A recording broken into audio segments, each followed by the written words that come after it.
ಇವತ್ತು ನಿರಾನಂದಮಾನಂದಮದ್ವೈತಪೂರ್ಣಂ ಪರಂ ನಿರ್ಗುಣಂ ನಿರ್ವಿಶೇಷ. ನಾವೇ ದೇವೇಗೌಡರು ಕುಮಾರಣ್ಣ ಸೇರಿ ಹಾಸನದಲ್ಲಿ ಗಾರ್ಮೆಂಟ್ ಫ್ಯಾಕ್ಟ್ರಿ ಮಾಡಿ ಇವತ್ತು 1.5 ಲಕ್ಷ ಹೆಣ್ಮಕ್ಳು ಹೋಗ್ತಾ ಇದ್ದಾರೆ. ಅವ್ರು ಎಷ್ಟು ಕೊಡ್ತಾವ್ರೆ? 15,000 ಕೊಡ್ತಾರೆ, ಕೆಲವರು 12,000 ಕೊಡ್ತಾರೆ. ಅವ್ರ ಬಟ್ಟೆ ಒಂದಂಗೆ ಹೇಳ್ತಾರೆ. ಅದು ರವೀಂದ್ರ ಈಗ ನೀವೇ ಒಂದು 25,000 ದುಡ್ಕೋಬೋದಲ್ಲ. ಆಮೇಲೆ 1 ಲಕ್ಷ ಸಾಲ ಕೊಡೋದು ಯಾವುದೇ ಇದಿಲ್ಲ. ನೀವೇನು ಮಾಡಬೇಕು?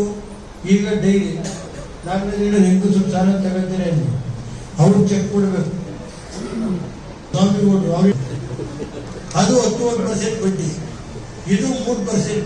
ನಾನು ಆದಷ್ಟು 3% ಬಡ್ಡಿನಲ್ಲಿ ತಗೊಳ್ಳೋಕೆ ಪ್ರಯತ್ನ ಮಾಡಿ. ಬರೀ 25,000 5,000 ಒಳ್ಳೆದ ಬಿಟ್ಟರೆ 5 ವರ್ಷ ನೀವೇನು ಬೆಳೆದಿರ್ತೀರಿ ತರಕಾರಿ ತಗೊಂಡು ಹೋಗೋದು. ಅದು ಹೊರದೇಶಿ ಕಳಿಸೋಕ್ಕೆ ಅಂತ ನಾವು ಮಾಡಿದ್ದು, ವಿಮಾನ ನಿಲ್ದಾಣ ಮಾಡಿ ದೊಡ್ಡವರು ನಾವೇ ಈ ಏನು ತರಕಾರಿ ಬೆಳೆದಿರ್ತಾರೆ ಅದನ್ನು ಹೊರದೇಶಕ್ಕೆ, ಅದು ಮಾರ್ಕೆಟ್ ನಾವು ಮಾಡಲೇಬೇಕು. ಜಿಲ್ಲೆಯಲ್ಲಿ ಏನು ಮಾರ್ಕೆಟ್ ಮಾಡಿದ್ರೆ ನಾನು ಇದೆ ಡಾಕ್ಟರ್ ಕುರಿಯಲ್ಲಿದ್ದಾಗ ಬೆಂಗಳೂರಿನ ಹೊಸಕೋಟೆ ಹತ್ರ ಸುಮಾರು 500 ಕೋಟಿ 700 ಕೋಟಿದಂಗೆ ಮಾರ್ಕೆಟ್ ಮಾಡಿದೆ. ಶರದ್ ಪವಾರ್ ಮಾತಾಡಿದ್ರು ನಿಮಗೆ ಸುಮಾರು 400 ಕೋಟಿ ಕೊಡ್ತೀವಿ, ನೀನು 400 ಕೋಟಿ ಹಾಕಿ 1,000 ಕೋಟಿ ಹಾಕಿ ಒಂದು 100 ಎಕರೆ ಜಾಗದಲ್ಲಿ ಇದು ಮಾಡಪ್ಪ. ಡೈರಿ ಹಾಕ್ತಾರೆ, ಬೆಳಗ್ಗೆ ಹಾಲು ತಗೊಂಡು ಹೋಗ್ತಾರಲ್ಲ ಹಂಗೆ ಬೆಳಗ್ಗೆ ಬರೋದು 8-9 ಗಂಟೆ ಬರ್ತಾರೆ, ಕೋಲ್ಡ್ ಸ್ಟೋರೇಜ್ ಇದಿರುತ್ತೆ, ತಗೊಂಡು ಹೋಗ್ತಾರೆ. ಇಲ್ಲಿ ಬಂದು ವಿಂಗಡಣೆ ಮಾಡಿ ಇಲ್ಲಿ ಎಷ್ಟು ಬೇಕೋ ಮಾರ್ಕೆಟ್ ಮಾಡ್ತಾರೆ. ರಾಜ್ಯದಲ್ಲಿ ಹೊರಗಡೆ ರಾಜ್ಯಕ್ಕೂ ಕಳಿಸ್ತಾರೆ. ಗೊತ್ತಾಯ್ತಾ? ಇದೇ ರೀತಿ ಮಾಡಿ ಮಹಾರಾಷ್ಟ್ರದಲ್ಲಿ ಒಂದು ಕುಲ್ಗ್ರಾಮ್ ಅಲ್ಲಿ ಏನು ಇಲ್ಲವೇ ಇರಲಿಲ್ಲ, ನೋಡ್ಕೆ ಬಂದ್ಬಿಡಿ.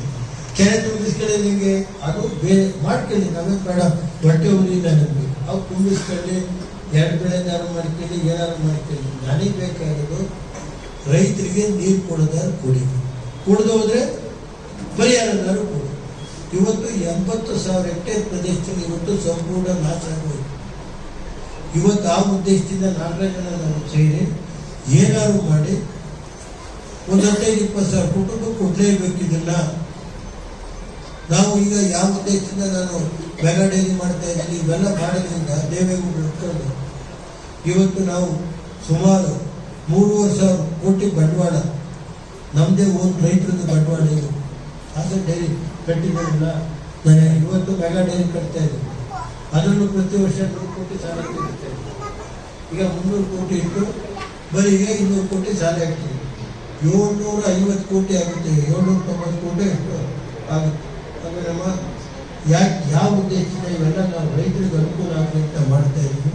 ಮೇಡಮ್ ಬಂದು ಚೇರ್ ಕೊಡಿ ಅವ್ರಿಗೆ, ಗೊತ್ತಾಯ್ತಾ? ಇದನ್ನ ಉಪಯೋಗನ ನೀವು ರೈತರು ಕೂತ್ಕೊಂಡಿದ್ದಾರೆ ಇನ್ನು 5,000 ಕೊಡೋವಂಥ ಕೆಲಸ ಮಾಡಿ. ಆದರೆ ನಾವು ಖರೀದಿ ಮಾಡಲ್ಲ, ಇದು ಗೊತ್ತಾಯ್ತು ನಾಗರಾಜ್ ಅವರೇ? ಉದಯ್ ನೋಡ್ರೆ ನಾನು ಖರೀದಿ ಮಾಡಲ್ಲ, ರೈತರೇ ಎಲ್ಲಿ ಹೇಳ್ತಾರೆ ಅವ್ರ ಕೈಲಿ ಅವ್ರು ಇಂಥ ಕಡೆ ಖರೀದಿ ಮಾಡಿದ್ರೆ ಅವ್ರಿಗೆ ದುಡ್ಡು ಕೊಡ್ತೀವಿ. ನಾವು ಹೋಗಿ ನಮ್ಮ ಜಿಲ್ಲೆ ಬಿಟ್ಟು ಹೊರಗಡೆ ಜಿಲ್ಲೆ ಮಾಡಬೇಕಿದು. ನಮ್ಮ ಜಿಲ್ಲೆಯಲ್ಲಿ ಏನಾಗುತ್ತೆ ದುರುಪಯೋಗ. ಇದು ಮೈಸೂರಲ್ಲಾರು ಮಾಡಿ, ಇದು ಚಿಕ್ಕಬಳ್ಳಾಪುರದಲ್ಲಾರು ಮಾಡಿ, ಚಿಂತಾಮಣಿಲಾರು ಮಾಡಿ, ಚಾಮರಾಜನಗರದಲ್ಲಾರು ಮಾಡಿ, ಮಂಡ್ಯದಲ್ಲಾರು ಮಾಡಿ, ನೀವು ಎಲ್ಲರೂ ತಗೊಳ್ಳಿ. ನಿಮಗೆ ಅಲ್ಲೇ ಹೋಗೋದು, ಅಲ್ಲೇ ಚೆಕ್ ಮಾಡಿ ಅಲ್ಲೇ ದುಡ್ಡು ಕೊಟ್ಬಿಡ್ತಾರೆ ಅವರು. ನಾವು ದುಡ್ಡನ್ನು ನಮಗಿದು ಹೊಸ ಖರೀದಿ ನಾವಿಲ್ಲ, ಕರ್ಕೊಂಡು ಹೋಗ್ತೇವೆ. ನೀವು ಯಾವ ಹೊಸರು ಬೇಕಾದ್ರೆ ನೀವು ಪತ್ತೆ ಇರ್ತೀರಿ, ಅದನ್ನು ತಗೊಳಕ್ಕೆ ದುಡ್ಡು ಕೊಡ್ತೀವಿ. ಮತ್ತು ಕೊಟ್ಟಿಗೆ ಕಟ್ಟೋಕ್ಕಾದ್ರಲ್ಲಿ 3 ಲಕ್ಷದಲ್ಲಿ ಕೊಟ್ಟಿಗೆ ಕಟ್ಟಿರೋದಿದ್ರೆ ಅದ್ರ ಬದಲು ನೀವು ಇನ್ನೊಂದು ಹೊಸ ಎಕ್ಸ್ಟ್ರಾ ತಗೋಬೋದು. ಇಲ್ಲ ಅಂದರೆ 4 ಹೊಸ ತಗೋಬೋದು. ಇಲ್ಲ ಅಂದರೆ 3 ಹೊಸಗೆ 2,25,000, ಕೊಟ್ಟಿಗೆಗೆ 50,000, ಇನ್ನೊಂದು 20,000 ಮೇವು, ಚೆನ್ನಾಗಿ ಬಕೆಟ್ ಬೇಕು, ಮೇವು ಬೇಕು, ಅವೆಲ್ಲ ಒಂದು 25,000 ಕೊಡ್ತೀವಿ. ಇದೆಲ್ಲ ಉಪಯೋಗ ಪಡೆದ್ರೆ ನಿಮ್ಗೆ ಒಳ್ಳೇದಾಗುತ್ತೆ. ಕನಿಷ್ಠ ಈ ಒಂದು ಕೆಲಸಕ್ಕೆ ಹೋಗ್ತೀರಿ,